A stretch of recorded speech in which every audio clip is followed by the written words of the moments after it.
Good morning, dear students. Today topic is auxiliary verbs, modals and non-modals. Okay, in previous class we have learned the uses of modals and definition of modals and the uses of can and may. Okay, so today we will understand the uses of could, and first I will revise what is modal. Yes, modal is a verb used to express the mood or attitude of a person is called a modal. modal क्या है? जो एक speaker के mood को और उसके attitude को जो एक्सप्रेस करता है वो मॉडल कहलाता है. Now I will explain uses of could. Could is a past tense of can. जो कैन है उसका जो पास्ट है वो कुड होता है. Okay, first we will use could for polite request. एवं किसी से हम नम्र निवेदन करना है, हमें बहुत ही पोलाइट रिक्वेस्ट करनी है, तब हम कुड का यूज़ करेंगे.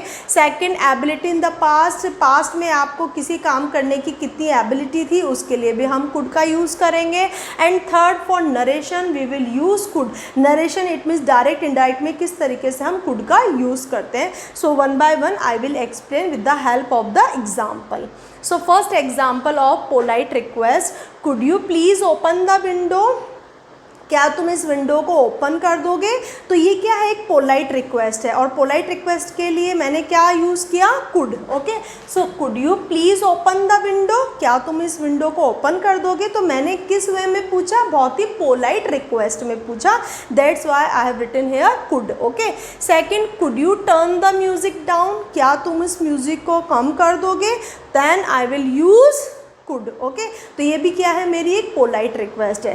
थर्ड है, could I give you a lift here also. I am asking in a polite way. So polite request I will use could. Okay, next, in ability in the past. Okay, so let's see the example. When I was younger I could run a mile. जब मैं younger था, जब मैं बच्चा था, छोटा था, young था, तो मैं क्या कर सकता था? Run a mile. मैं मीलो रन कर सकता था. तो वो मेरी क्या शो कर रहा है? मेरी पास्ट की एबिलिटी को शो कर सकता है कि जब मैं बचपन में छोटा था, यंग था, तो मैं क्या कर सकता था? मैं 1 माइल की दूरी को रन कर सकता था, मतलब भाग सकता था. ठीक है, तो ये मेरी पास्ट की एबिलिटी को शो कर रहा है. नेक्स्ट है, yesterday I could not find my wallet. कल जो है मुझे अपना वॉलेट नहीं, मतलब कल मैं अपना वॉलेट नहीं ढूंढ सकी. तो वो क्या है? मेरी एबिलिटी पास्ट की कि मैं उस काम को नहीं कर सकी. ठीक है, तो किसी काम को नहीं करने की ability, then we will use could not. Okay, next है for narration, how we will use could. Okay, so let's see the example. He said that he could sing a song. Okay, so अगर कोई भी आपकी reported speech में can लिखा हुआ है तो आप कैन की जगह क्या यूज़ करोगे? कुड का यूज़ करोगे, क्योंकि आपको पता है जब भी कोई रिपोर्टेड स्पीच में कैन होता है तो हम उसको कुड में यूज़ करते हैं. ओके, मे भी हो सकता है कि रिपोर्टेड स्पीच में कैन की कुड की जगह क्या लिखा हुआ था? Can. That's why I have written here could. इसलिए हम कुड का यूज़ करते हैं नरेशन में भी. सो ही सैड, उसने कहा कि ही कुड सिंग अ सॉन्ग, कि वो एक सॉन्ग सिंग कर सकता था. Okay, next, Rajeev said that he could play a guitar. Rajeev ने कहा कि वो जो है गिटार को बजा सकता था. Okay, so in narration how we will use could. Okay, so we use could for polite request. किसी चीज़ की पोलाइट रिक्वेस्ट करनी है हमें, पोलाइट रिक्वेस्टली हमें किसी से कुछ पूछना है, then we will use could. Okay, second, for ability in the past. Past में किसी काम को आपको करने की जो भी आपकी एबिलिटी थी उसके लिए भी हम कुड का यूज़ करते हैं. Okay, next, for narration we use could. Okay, in direct indirect में जो रिपोर्टेड स्पीच होती है, अगर उसमें कैन लिखा हुआ है तो हम उसको कुड में चेंज करते हैं. Now let's see the uses of should. Okay, so where we will use should? We will use should for advice and for suggestion. Okay, किसी को हमें सलाह देनी है या सजेशन देनी है तो हमें should का यूज़ करना चाहिए, और should का हिंदी मीनिंग होगा चाहिए. With the help of the example we will understand the uses of should. Okay, so first use, you should go home now. तुम्हें अब घर जाना चाहिए. So I am giving the suggestion, okay, मैं किसी को एडवाइस दे रही हूँ कि तुम्हें अब घर जाना चाहिए. So should is a model and I am giving here advice to someone. Next is you should not talk while eating. तुम्हें खाना खाते समय बात नहीं करनी चाहिए. Should not, it means it's a negative sentence. तुम्हें बात नहीं करनी चाहिए, तुम्हें जाना नहीं चाहिए. So it's a negative sentence. Next, you should tell him what you think. Okay, so this is also advice sentence. Okay, next, should I leave now? So here also I am giving advice. Should I leave now? क्या मुझे अब छोड़ देना चाहिए? It means here also I am asking advice and suggestion. Okay, मैं किसी से advice मांग रही हूँ या किसी को सजेशन दे रही हूँ, then I will use should. Next, you should try to reduce your weight. तुम्हें अपने वेट को रिड्यूस करने की यानी कम करने की कोशिश करनी चाहिए. So here also I am giving advice. Okay, so should is a model in this sentence. Next, should we start packing the luggage? क्या हमें अपने लगेज की पैकिंग शुरू कर देनी चाहिए? So here also I have used should as a advice. Okay, so these words are uses of ought to. Okay, so where we will use ought to in a sentence, and as a model we use ought to express duties or moral obligation. Okay, and we use ought to for social responsibilities. Okay, so ought to का meaning भी क्या होता है? चाहिए होता है. जैसे should का मीनिंग होता है चाहिए, वैसे ही ought to का मीनिंग क्या होता है? चाहिए. Okay, so ought to is little stronger should, but as not as must. Must say stronger नहीं होता है, बट शुड से स्ट्रॉन्गर होता है, और इसका मीनिंग भी होता है चाहिए. और इसका जो यूज़ है वो एक तो सोशल रिस्पॉन्सिबिलिटी के लिए किया जाता है, और हमारे जो कर्तव्य और नैतिक दायित्व हैं, इट मीन्स जो ड्यूटीज़ और मॉरल ऑब्लिगेशन है, उनके लिए हम ought to का यूज़ करते हैं. ओके, सो ought to का यूज़ करने के लिए हमें this structure we will use subject plus ought to plus verb first form plus object. As you all know, after models we always use verb first form. Okay, so let's see the example. We ought to respect women. We ought to, it's our moral duty. हमें जो women हैं उनकी respect करनी चाहिए. Okay, second example, we ought to respect our elders. हमें अपने बड़ों की respect करनी चाहिए.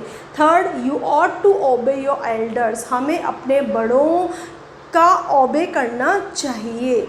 Fourth, you ought to exercise more. तुम्हें और एक्सरसाइज करनी चाहिए. मे भी हो सकता है आपका वेट रिड्यूस ना हुआ हो, तो आपको और अपना वेट रिड्यूस करना चाहिए. Okay, and fifth, where ought to we not to throw the dust. हमें जो डस्ट है वह कहाँ नहीं फेंकना चाहिए. And six is every citizen ought to do this. प्रत्येक सिटीज़न को ऐसा करना चाहिए. Seventh, we ought to respect parents. हमें अपने जो पेरेंट्स हैं उनकी रेस्पेक्ट करना चाहिए, because it's our moral duty. Okay, eighth, you ought to have help the poor. हमें जो पुअर पर्सन है उनकी हेल्प करनी चाहिए थी. Okay, and next is we ought not to tell a lie. हमें झूठ नहीं बोलना चाहिए. So we use ought to for moral duties and moral obligation and for social responsibilities. हमें जो ought to है उनका यूज़ इन सब के लिए करना चाहिए. जो चीज़ें हमारे मॉरल ड्यूटीज़ हैं उनके लिए हम ought to का यूज़ करेंगे, वहाँ हम should का यूज़ नहीं करते हैं. should का यूज़ हम for suggestion and for advice, it means जो जनरल एडवाइस होती है उनके लिए हम should का यूज़ करते हैं. लेकिन जो हमारी मॉरल ड्यूटीज़ हैं, हमारे मॉरल ऑब्लिगेशंस हैं, सोशल रिस्पॉन्सिबिलिटीज़ है, वहाँ हम should का यूज़ नहीं करेंगे, वहाँ हम ought to का यूज़ करेंगे. Now let's see the uses of must. Where we will use must? We use must for compulsion, for strong obligation and for probability.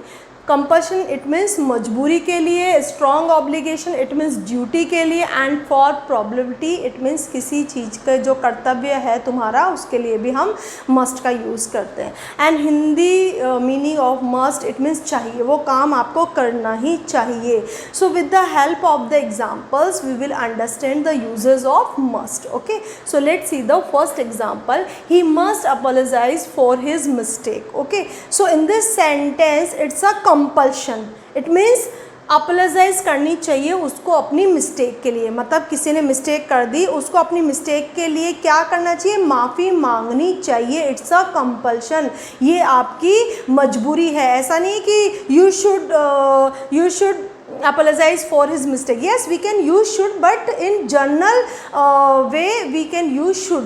General advice देनी हो then we can use should. But आपने गलती की है और आपको उस चीज़ की माफ़ी मांगनी चाहिए. इट्स अ कंपल्शन, ये आपकी मजबूरी है कि आपको उसकी माफ़ी मांगनी है. then we will use must. Okay, so must is a model in this sentence.